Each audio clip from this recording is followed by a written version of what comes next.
22 মে বৌদ্ধ ধর্মাবলম্বীদের পবিত্রতম উৎসব বুদ্ধ পূর্ণিমা বা বৈশাখী পূর্ণিমা। বৈশাখ মাসের পূর্ণিমা তিথিতে উদযাপিত হয় এই পুণ্যোৎসব। বৈশাখী পূর্ণিমা দিনটি বুদ্ধের 3টি স্মৃতি বিজড়িত। এই পবিত্র তিথিতে বুদ্ধ জন্মগ্রহণ করেছিলেন, বোধি বা সিদ্ধি লাভ করেছিলেন এবং মহাপরিনির্বাণ লাভ করেছিলেন। এই দিনে বৌদ্ধ ধর্মাবলম্বীগণ স্নান করেন, শুচিবস্ত্র পরিধান করে মন্দিরে বুদ্ধের বন্দনায় রত থাকেন।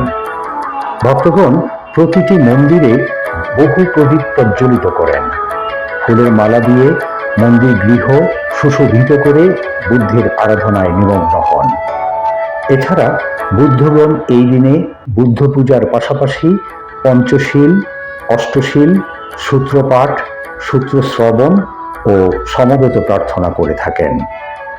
বিভিন্ন গ্রাম ও বিহারে এই দিনে মেলা বসে।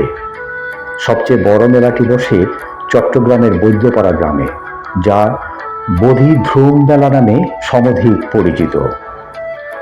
বৌদ্ধ সম্প্রদায়ের প্রধান ধর্মীয় উৎসব বুদ্ধ পূর্ণিমা উপলক্ষে শান্তি শোভাযাত্রার আয়োজন করা হয়।